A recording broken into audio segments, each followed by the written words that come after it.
things were chugging along. More life stress comes in, and I'm trying to build my business, and COVID comes in, and my health gets another hit, and it's so much. And the mindset that I can't handle this took me, and I shut it all down. I closed my website. I shut down my coaching business. I shut down everything. And I had a course, I had a book, like I had done it, and I shut it down thinking I'm never coming back to this.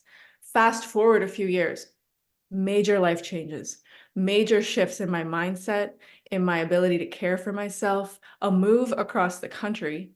And I'm finally like able to start building my business back up, but I'm building it from the ground up, but I'm doing it with such a new version of me that it's already so much more sustainable for my health, and it's already so much more beautiful in the impact I'm able to have.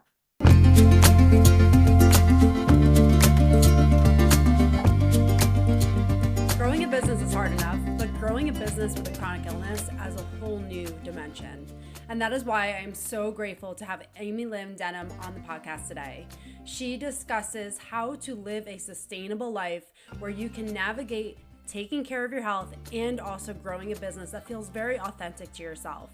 Amy-Lynn is a professional marketer and business coach who helps overwhelmed entrepreneurs develop simple, scalable online marketing systems by teaching them basic marketing and organizational strategies so they can build their dreams without sacrificing their health.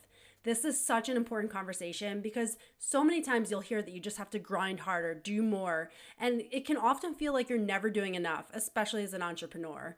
And so navigating how we can honor ourselves, honor our health, and live authentically while also growing the business of our dreams is so important to understand. And I'm so glad to have Amy on the podcast today to share this with you.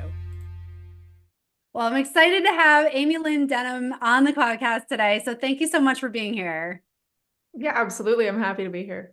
Yeah, I'm excited to dive into this conversation. So we're going to talk about a lot of different things, but we're going to talk about kind of how to navigate business aspects and then health aspects, personal aspects. So first, I just want to learn a little bit more about your backstory. What was your journey to getting to where you are today and the people that you help today?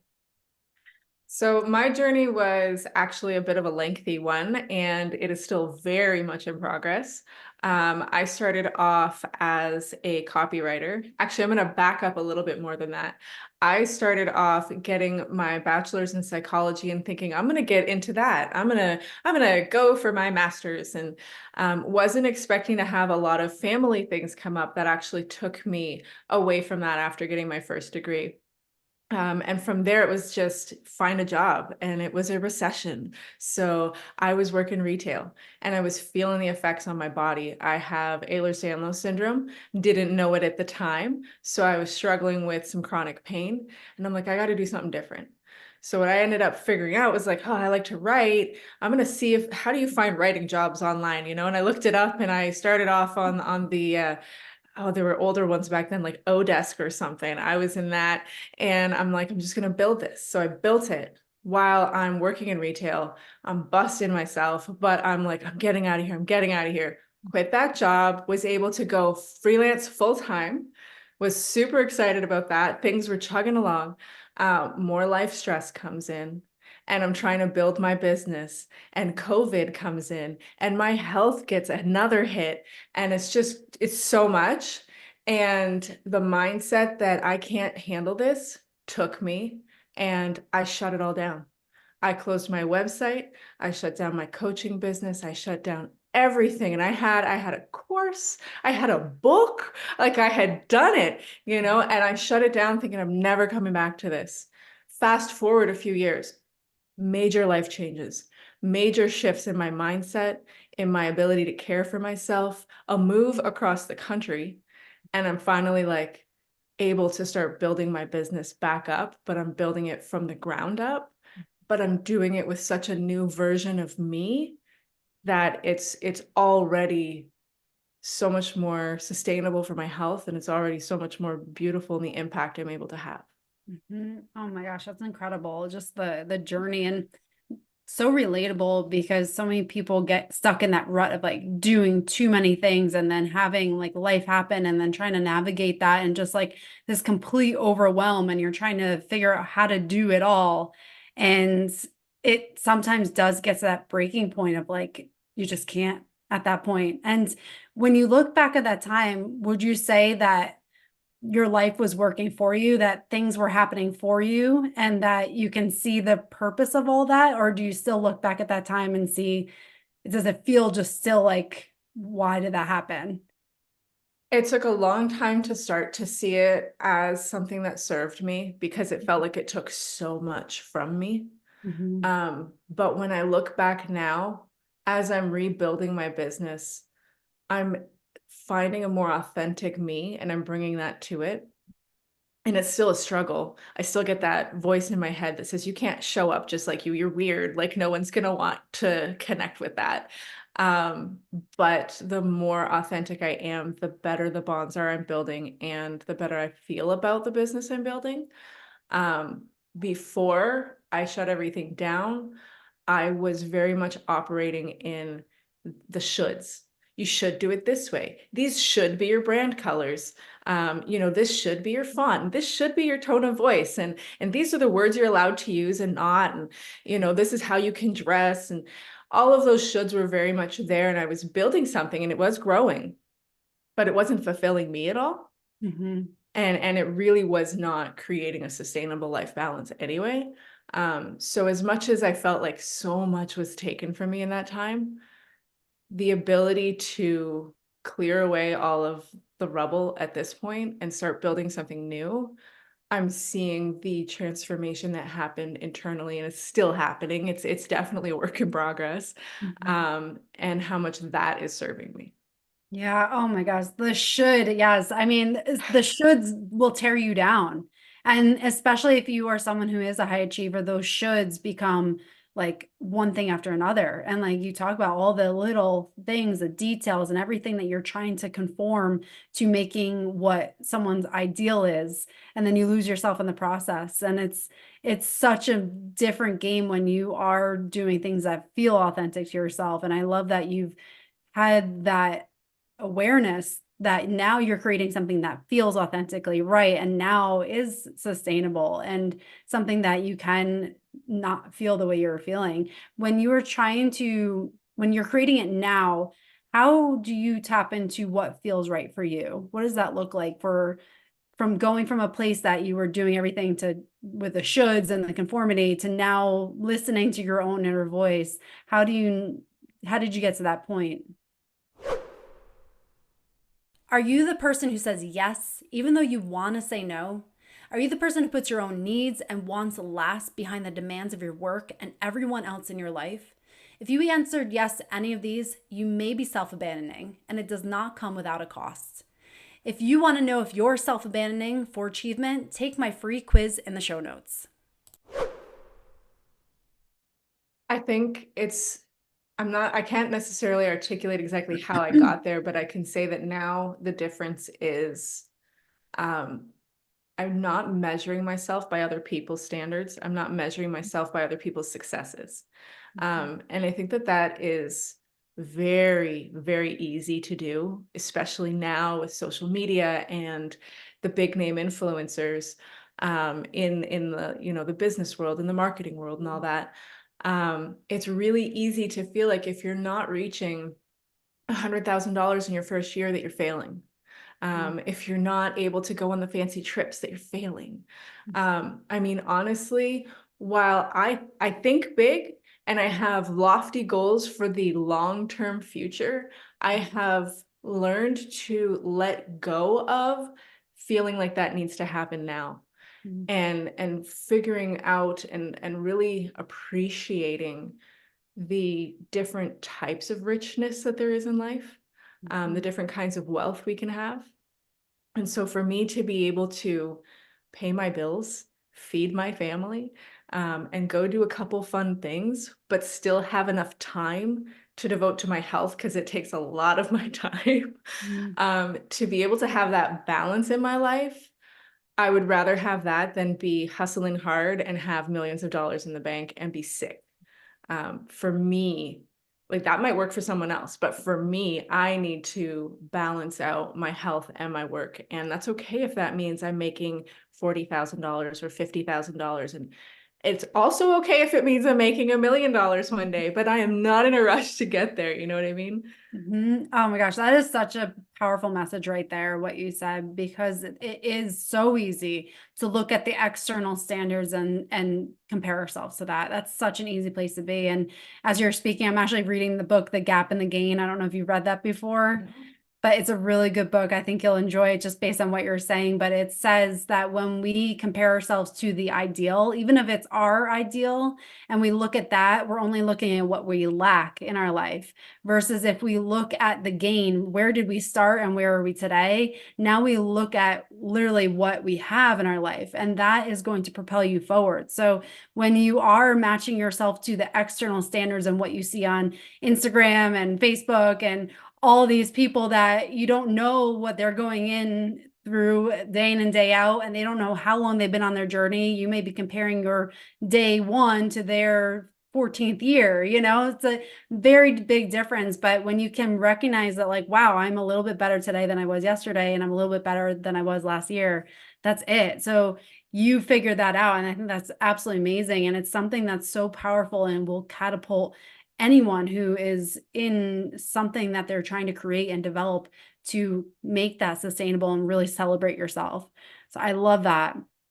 As someone, so can you talk about, like, with as far as navigating the health and the business, how would you recommend somebody do that? Because especially when you're an entrepreneur, you are doing everything. I mean, there's so many aspects of that. You're doing marketing, you're doing, the sales, you're doing creation, like social media. I mean, there's so many aspects of that that can easily take up your entire life and consume you. How did you and how are you navigating a balance between your health and that so that you can still grow in your business without compromising your health?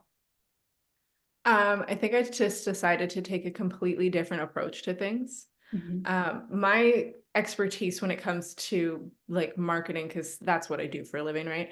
My expertise is more in the long term and the relationship building. So it came very natural to me to lean into that, and to focus less on how many Instagram posts do I have going out this week, or how many this. And I can get stuck in that. Don't get me wrong. I have about 500 Pinterest drafts sitting waiting for me somewhere, but but um, it's a matter of just coming back and just coming back to the purpose, coming back to what is the most important, stripping away all those extra things, those busy tasks that feel so important.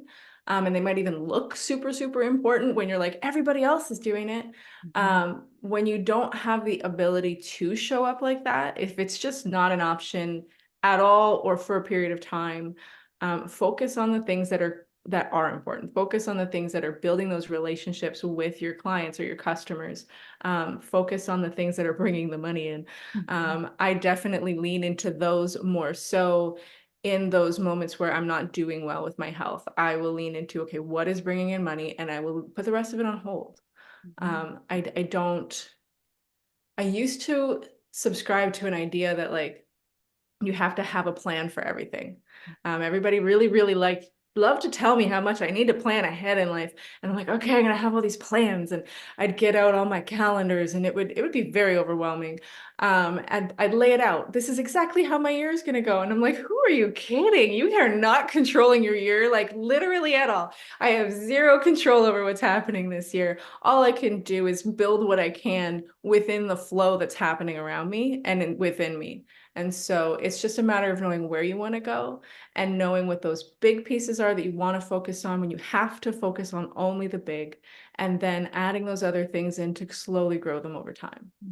Yeah, I love that. And it is not always about adding things, it's about subtracting them in most places. And so I love that you highlight that, because it is often just easy to get into, like, I have to do all the things, and that have to becomes just suffocating when you feel like that's what it takes. So recognizing that the most important things you do are just a few things, and then pour your energy into that is so crucial.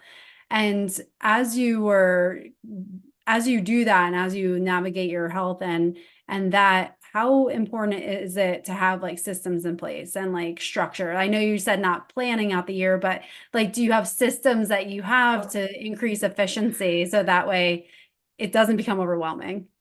It's actually amazing to me that you said those words, because I'm not sure if you even know, but the course that I'm currently building is literally called Online Marketing Systems and Structures for Overwhelmed Entrepreneurs. Oh, there you Um, go. Oh my gosh.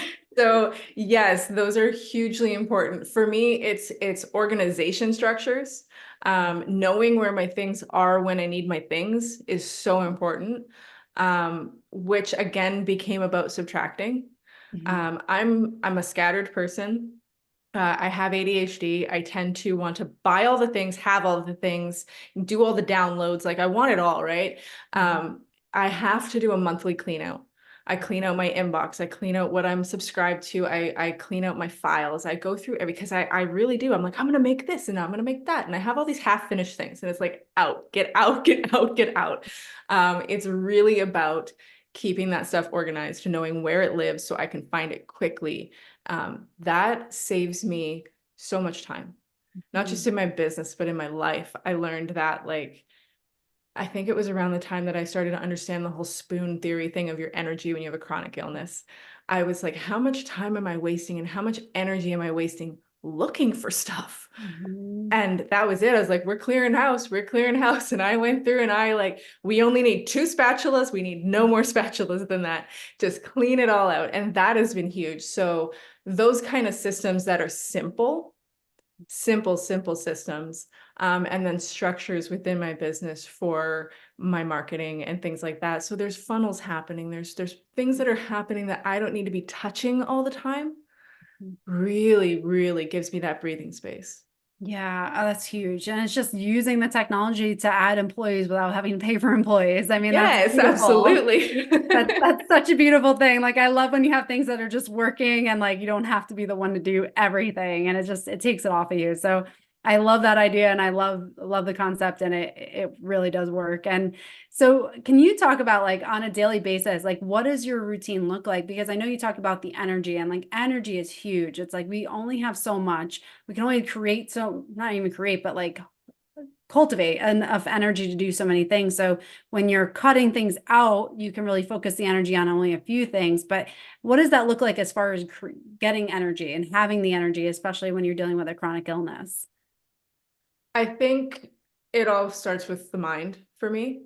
Mhm. So back to the idea of different systems and stuff, I have a very flexible system of what I'm going to work on for that week. So I'll start off, or maybe it'll happen the week before, but I go into my Google Calendar and I make a whole bunch of tasks and I assign them to days based on the things that I'm supposed to be doing. But in Google Calendar, I can grab them and move them around. So if I wake up and I'm like, I haven't slept, I'm in so much pain, I can just start grabbing my stuff and like putting it on a different day and taking some things and being like, well, you're not important, so let's mark you complete, because I really don't need you this week. So that has been huge to be able to not start a day with that feeling of overwhelm, like this is set in stone, this must all be done. I tend to try to start my week with my more energy, my higher energy tasks because I'm rested from the weekend. For me, that's how my energy flows. So my Monday, I'm recording a podcast, I'm doing my blog posts, I'm getting my social media done, all that kind of stuff. Then I can get into my client work. And then toward the end of the week, if there's time and energy, I can do those things that I want to build long term if there's room for them. So for me, that reduction of stress that comes from that feeling of overwhelm is so important. Mhm. And from there, it's it's just staying in tune with myself and with my inner self and with my health and like to really I find that when we sit at a computer all day, it's really easy to divorce your mind and your soul and your body. And they're all just kind of living separate. And you forget about your body until you have to get up and go for that walk you promised yourself you do at 10:30, you know. To be able to do those mental check-ins and stay connected is a huge source of long-term energy. I'm all about the long term. Mhm. Yeah, I mean, it makes sense. I mean, we know business is long term, you want sustainability, you have to grow long term. So I love that it is about long term. And just thank you for sharing your routine because again, a lot of times I feel like even if you read books and like you may get forced and feel forced to do this ideal, like this is how it's done. This is the roadmap of how it's done. But hearing about the flexibility and how you can individualize this for your own personal life, because the truth is that not every single entrepreneur is young, healthy, has no kids, and has all the time in the world. Like that's actually not the reality of it. In many cases, you have life happening. So you have to figure out how to work your situation and your goals around the life that you have and vice versa. So thank you for sharing that because it's just so important to recognize like if you are doing your own business or even if you are working for somebody to know that you have to create those patterns around what you have going on and realize that you don't have to apply to the ideals that you see on social media, how things are supposed to be, because not everybody is you and not everybody has the situation that you have going on, for anyone listening, like you are an individual. So you have to know yourself enough to know what works for you. So I appreciate you sharing that. I As think that you also have to trust yourself. Yeah. And I think that that's a big piece that a lot of us are missing. So to go back to when you had asked, like, how did you get to where you are? And I was like, I can't really, identify that. I think that was the major stepping stone, which is something I'm still very much working on every day. But learning to trust that you you understand yourself the best. Learning to trust that if you don't feel good, you don't feel good. Like you don't have to do it. Like you're saying, you don't have to show up in a certain way just because it's the way other people did it. A lot of these people found that way because they thought outside the box. Mhm. And if people are really struggling to actually, if they're like, I see the beginning where I'm at right now, and I see that place where I'm just doing it my own way, but I can't break through that mental piece. I think that that's where it really comes in, is that learning to trust yourself. And for me, that started with learning to have compassion and love for myself. Oh my gosh, that's huge. Yeah, I mean that self trust is absolutely huge, and the compassion and the love. I love all of that because this is something that is often missing, especially when you are stuck in a should world, expectation world, external validation world, and you don't turn inward. You constantly are turning outward and looking for something to fill that void. But I love that when you turn inward and you start to give yourself the love you deserve, celebrate yourself, that is truly when you blossom. And I think that's just absolutely amazing. For somebody who wanted to connect with you, learn more about what you do, where can they find you? So I do have a website, which is Denham, Denham, marketing.ca. Mhm. I'm gonna throw in here too that on the side, I'm also an artist and I explore self-love and chronic illness in the realm of art. So people can find that at amylyndenham.ca. But if you want to connect, please join me in my Facebook group. It's called Best Life Business Marketing, and it's where I just kind of gather a group of people, usually tends to be women, who are trying to build businesses but have these challenges we're talking about, and they're not those childless 20-somethings with money to burn, Mhm. and so we're doing it slow and we're doing it with a lot of support. I love that. And can we just dive into the art and chronic illness just for someone listening? Because I just love it. I just know there's such a gift in creativity and really getting in touch with yourself. Can you just talk about some of the benefits and what you've experienced with art and chronic illness? Yeah, for me, I mean, just being able to create beautiful things when I wasn't feeling beautiful and when the world wasn't feeling very beautiful to me, was really helpful for my mental health. But as I start to explore my connection to myself and to my body with a chronic illness, I had started to hate my body. It was this thing, it was like, oh, you're not working with me. Like, would you work with me? And again, it was that divorce of mind, soul, and body that was happening. So through my art, I've been doing self-portraits and just little snippets and pieces and parts of my body, the ones that hurt and the ones that society's kind of taught me to be ashamed of. So the stretch marks and the fat rolls in the side and all those things. And seeing how beautiful the artwork comes out really helps me to learn to appreciate myself in a whole different way. Oh my gosh, I love that. That's just such a beautiful message right there. It really is because it's something I was just talking to someone. I had a guest on a podcast and they went to a conference and the person who was hosting it was asked the audience how many people don't like their body. It was a conference for women. Every single one of them raised their hand. And when she told me that, it just broke my heart that here we have a body that is carrying us around, walking us to where we want to go, doing all the things, reading, like it does all the things for us. And most women, especially, and men, of course, too, but most people just have this disdain for their body. And I'm sure especially even higher percentage for people who experience chronic illness. So I love that now it's an actionable step that you can really start to cultivate that love for your body and really shift your mind. And I really think that's a huge theme, and what this episode has become is the shift in recognizing that you can do it differently and you don't have to do it the way everybody says to, and that it's okay to love yourself. It's okay to love your body. It's okay to do it your way. So I'm so grateful for you sharing that message and for being here today. Thank you for having me and giving me a place to speak about this. I think that a lot of people can benefit from being this open and vulnerable about where we're at. And the more that we are able to do that in safe spaces, and the more that we're able to create spaces like the one you're creating here, the safer more and more people will feel.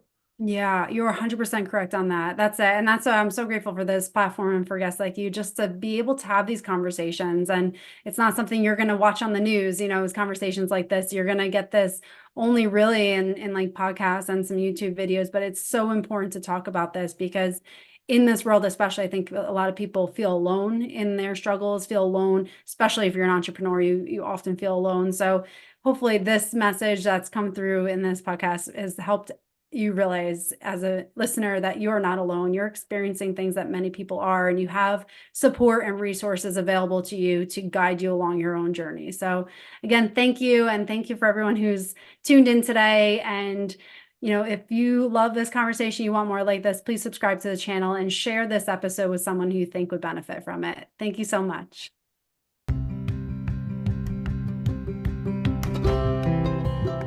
Hey there, thanks for listening to this episode. I hope it serves you well to start rewiring your brain to create the life you desire. If you found value in this, please share it with a friend and tag me on Facebook or Instagram at Dr. Kelly Kessler.